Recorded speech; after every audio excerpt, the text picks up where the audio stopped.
நாமங்கள் அவ்வளவும் எல்லாம் அந்த சர்வேஸ்வரனுக்கே அல்லாதபடிக்கு வேற எந்த ஒரு நாமம் யாருக்கும் இல்லை.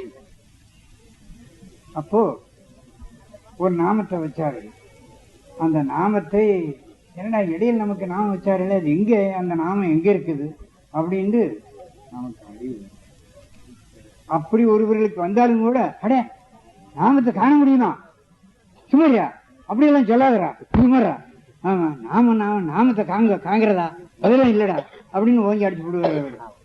தன் நாமத்தை தான் தெரிகிறது என்று தன் நாமம் எது, பிரணவம் எது, உன் ஜீவன் எது, சிவன் எது, ஒன்னு உயிர் எது, ஒன்னு அறிவது, அது எல்லாம் வேற வேறையா காண்றதுக்கு இவன் தலைமையில வச்சத அது காண்றதா அப்படின்னு ஒரு தீர்மானமாக ஒரு அதிகாரத்துக்கு வந்துருச்சு அந்த வார்த்தை. ஆகையால் அதான் சொன்னார்கள், அறிவதனை கொண்டறிவதனை கண்டறிவதை அறியாமல் வீண் வெறிகள் பிடித்து கலைகள் விரித்து வீணில் அலைவார்கள். அப்போ அறிவதனை கொண்டறிவதனை கண்டறிவதை அறியாமல், அப்போ அறிவை தானே காண முடியாது, தானே காண முடியாது. அறிவை அறிந்து உனக்கு அறிவிக்கப்பட்டவர்கள் உன்னை போல ரூபம் எடுத்து மனித கோலத்தில் வருகிறார்கள். அவர்களிடமாக நுழைஞ்சு அதை கண்டு நீ இதை தெரிவித்துக்கொள். அதுக்கு பேரு அறிவாகார பொருள் என்று பேர், ஆசான் என்று பேர். குரு என்றால் குருவாகிய இருளை ரூவாகிய பிரகாசமாக ஆக்க செய்கின்றவர்கள்.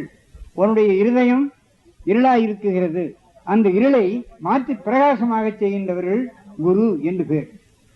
குரு என்றாக்க கம்மகாட்டோட இப்ப குருதான் செய்யறதுக்கெல்லாம் அவர் என்னுடைய குரு அப்படின்ற எடுத்துக்கலாம். குரு குருன்னு அது சின்ன வார்த்தைக்கெல்லாம் போயிருச்சு. அது குரு என்பதனுடைய லட்சணம் தெரியாது, அந்த செயல் தெரியாது, ஆகையால மற்ற ரகமத்தை போயிருச்சு.